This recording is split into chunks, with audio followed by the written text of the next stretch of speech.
have a nice day. මගේ channel එකට එකතු වෙලා ඉන්න ඕගොල්ලන්ට සුබම සුබ දවසක්. අද මං ගෙනාවේ ඕගොල්ලන්ට ප්‍රශ්නයක් වෙලා තිබ්බ දෙයට හොඳ උත්තරයක් මේ මගේ YouTube channel එකෙන්. චූටිම චූටි ඉල්ලීමක් කරනවා channel එකට ඔයා අලුත් නම් පහළ තියෙන subscribe button එක press කරන්න. press කරලා notifications all දාලා තියාගන්න. එතකොට මේ වගේ වැදගත් වීඩියෝ එකක් ලැබුණු සැනින් ඔයාට ඒ පණිවිඩය වීඩියෝ ස්ක්‍රීන් එකට ගේන්න පුළුවන්. ඉංග්‍රීසි අපහසු වෙන්න බොහෝ දෙනෙක්ට ඒක normal දෙයක්. හොඳ ක්‍රමවලින් ප්‍රැක්ටිස් කරොත් ඉක්මනට ඉංග්‍රීසි knowledge එක improve කරගන්න පුළුවන්. ඉංග්‍රීසි දැනුම ඔයාට වර්ධනය කර ගැනීමට හැකියාව ලැබෙනවා. මෙන්න simple effective ක්‍රම කීපයක් වීඩියෝ එක ඉවර වෙනකම් බලන්න. ඔයාට ගොඩක් වැදගත් වෙයි මගේ වීඩියෝ එක. හැමදාම ඉංග්‍රීසි වලට පොඩි වෙලාවක් දෙන්න. ඒ කියන්නේ විනාඩි 20ක් 30ක කාලයක් ඉංග්‍රීසි වලට දෙන්න. ඔයාගේ දිනදා වැඩ කරන අතරතුර ඉංග්‍රීසි වලට වෙලාවක් වෙන් කරගන්න. ඉංග්‍රීසි දැනුම වර්ධනය කරගන්න විනාඩි 20ක 30ක කාලයක්. රෙගියුලර් ප්‍රැක්ටිස් එකක් අනිවාර්යෙන් තියෙන්න ඕනේ ඉංග්‍රීසි වලට ඉංග්‍රීසි ඉම්ප්‍රූව් කරගන්න. ඒක එක පොයින්ට් එකක්. එතනින් ඔයාට කලින්ටත් වඩා ඉංග්‍රීසි දැනුම වර්ධනය කරගන්න හැකියාව ලැබෙනවා.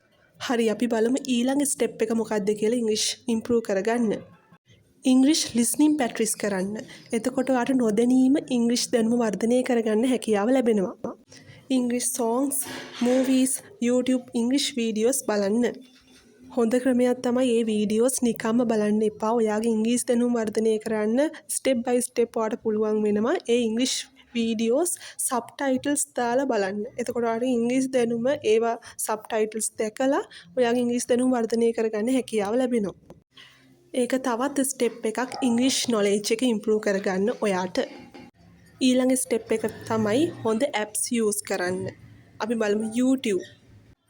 YouTube කියන්නේ හොඳ educational platform එකක්. ඔයගොල්ලෝ හැමෝම දන්නවා. ඔයගොල්ලෝ ඉගෙනීම් කටයුතු සාර්ථක කරගන්න YouTube ගොඩක් වැදගත් වෙනවා. YouTube වගේම තව ඉංග්‍රීසි knowledge එක improve කරගන්න වැදගත් වෙනවා. BBC Learning English එක එන්නේ වෙබ්සයිට් එකට login වෙලා ඔයාලගේ ඉංග්‍රීසි knowledge එක develop කරගන්න පුළුවන් වෙනවා. ඔයාට English pronunciations හදාගන්න පුළුවන්. මුලින්ම simple English story books කියවන්න. ඒ වගේම short articles කියවන්න. එතනින් ඔයාට English knowledge එක improve කරගන්න පුළුවන්. මුලින්ම simple English story books වලින් පටන් ගන්න. ඊට පස්සේ ටික ටික ඔයාට develop කරගන්න පුළුවන් වෙනවා.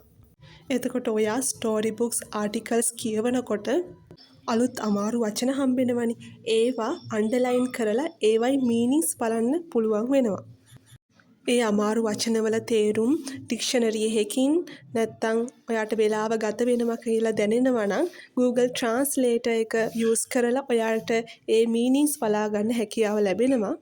එතකොට ඔයාට කලින්ටත් වඩා ඉංග්‍රීසි දැනුම වර්ධනය කරගන්න හැකියාව ලැබෙනවා. ලොකු වෙනසක් දැනෙයි ඔයාට. එතකොට ඊළඟ ස්ටෙප් එක තමයි ඉංග්‍රීසි නිවුස් පේපර්ස් කියවන්න.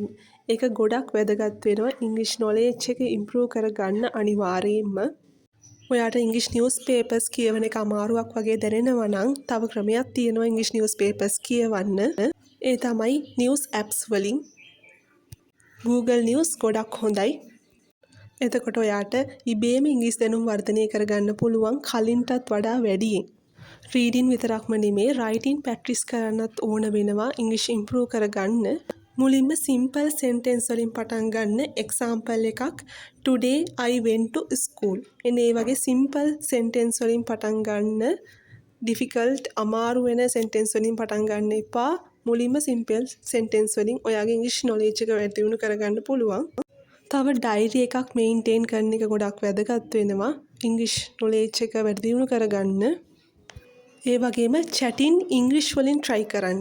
ඔයා chat කරන්න සිංහලෙන් නම් ඒක දැන් ඉංග්‍රීසි වලට convert කරගෙන ඔයාට chat ඉංග්‍රීසි වලින් පාවිච්චි කරොත් යාළුවොත් එක්ක ඔයාට ඉංග්‍රීසි develop කරගන්න පුළුවන් නොදැනීම. තව වැදගත් දෙයක් තමයි යාළුවොත් එක්ක එකතු වෙලා ඉංග්‍රීසි වලින් කතා කරන්න try කරන්න. ඒක ගොඩක් වැදගත් දෙයක් වෙනවා. එතනින් හැමෝගෙම ඔපීනියන්ස් වලින් තමන්ගේ ඉංග්‍රීසි දැනුම හැමෝටම වර්ධනය කරගන්න හැකියාව ලැබෙනවා. අපි කියමු ඔයාට යාළුවොත් එක්ක මීට් වෙලා ඉංග්‍රීසි වලින් කතා කරන්න ටයිම් එකක් නැහැ කියලා. එතකොට ඔයාට තියෙන්නේ මිරර් එක ඉස්සරහට ගිහිල්ලා තමන් තනියෙන් ඉංග්‍රීසි ප්‍රැක්ටිස් කරන්න. තමන්ට තනියෙන් පුළුවන් ඉංග්‍රීසි ප්‍රැක්ටිස් කරන්න.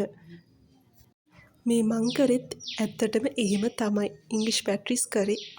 වැරදි වුණාට කමන්නේ. ප්‍රැක්ටිස් එක තමයි කී පොයින්ට් එක ඔයාගේ ඉංග්‍රීසි දැනුම වර්ධනය කරගන්න. ග්‍රැමර් බේසික් ඉගෙන ගන්න ඉංග්‍රීසි ටෙන්සස් 12ක් තියෙනවා. ඒ ටෙන්සස් 12 හොඳට ප්‍රැක්ටිස් කරන්න. එතකොට ඉංග්‍රීසි ස්පෝකන් කියන එක දෙයක්ම නෙමෙයි, හරිම ලේසි වෙනවා. ටෙන්සස් 12 ඉගෙනගෙන විතරක්ම වැඩක් නැහැ. ඒ ටෙන්සස් 12 ඉගෙනගෙන ඔයා ඒ ටෙන්සස් 12හින්ම සෙන්ටෙන්සස් ලියන්න ඕන. එතකොට තමයි ප්‍රැක්ටිස් එක හම්බෙන්නේ. මුලින්ම සිම්පල් ලෙවල් සෙන්ටෙන්ස් වලින් පටන් ගන්න. ඊට පස්සේ ටික ටික ඔයාට බිල්ඩ් කරගන්න පුළුවන් සෙන්ටෙන්සස්. මේ කියන දේවල් විතරක් කරලා මදි. ඔයා මුලින්ම කන්ෆිඩන්ස් එක බිල්ඩ් කරගන්න ඕනේ. වැරදි වෙයි කියලා බය වෙන්න එපා. ලිටල් බයි ලිටල් මේ ස්ටෙප්ස් යූස් කරලා ඔයාට ඉංග්‍රීසි නොලෙජ් එක බිල්ඩ් කරගන්න පුළුවන් වෙනවා. ඇත්තටම දැන් කාලේ ඉංග්‍රීසි කියන්නේ very important ස්කිල් එකක් වෙනවා. හැම ෆීල්ඩ් එකටම තමන්ගේ දිනදා වැඩ කටයුතු සක්සස්ෆුලි කරගන්න වැදගත් වෙනවා. අවසානයේ හොඳ ස්පෝකන් ඉංග්‍රීසි ක්ලාස් එකක් පිළිබඳව මම ඔයාව දැනුවත් කරනවා. ඔයා පළවෙනි දවසේ ජොයින් වෙලා බලන්න ක්ලාස් එක කොහොමද කියලා. පළවෙනි දවසේ නොමිලේ කරගන්න හැකියාව ලැබෙනවා. ස්පෝකන් ඉංග්‍රීසි ක්ලාස් එක ගොඩක් වැදගත් ක්ලාස් එකක්. ඕනම වයසක ඕනම දැනුම් මට්ටමක ඉන්න කෙනෙක්ට මේ ඉංග්‍රීසි ඩිවලොප් කරගන්න හැකියාව ලැබෙනවා. ඉංග්‍රීසි ගොඩ දාගන්න කැමති ඔයාට කරන්න තියෙන්නේ ඔයාගේ නම, වයස, ස්පෝකන් ඉංග්‍රීසි ක්ලාස් කියලා මෙන්ෂන් කරලා මෙන්න මේ තියෙන WhatsApp නම්බර එකට WhatsApp කරන්න. මේ තියෙන WhatsApp නම්බර එක වීඩියෝ එකේ ඩිස්ක්‍රිප්ෂන් එකෙත් මම දාලා තියෙන්නේ. ෆස්ට් ඩේ ෆ්‍රී නොමිලේ ඉගෙන ගන්න හැකියාව ලැබෙනවා. ෆස්ට් ඩේ ඉගෙනගෙන ඔයාට ක්ලාස් එක හොඳයි නම් කන්ටිනියු කරගෙන යන්න පුළුවන්. ඔයාගේ ඉංග්‍රීසි නොලෙජ් එක ඉම්ප්‍රූව් කරගන්න එතනින් ඔයාට ගොඩක් වැදගත් වෙනවා.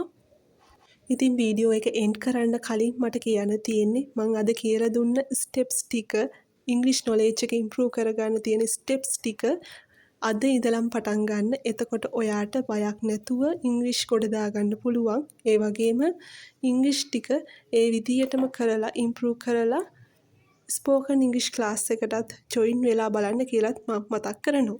ඒ වගේම මගේ channel එක subscribe කරන්න කියලා මම ඔයාට මතක් කරනවා. ඉස්සරහට වටින වීඩියෝස් මගේ channel එකට මම අප්ලෝඩ් කරනවා.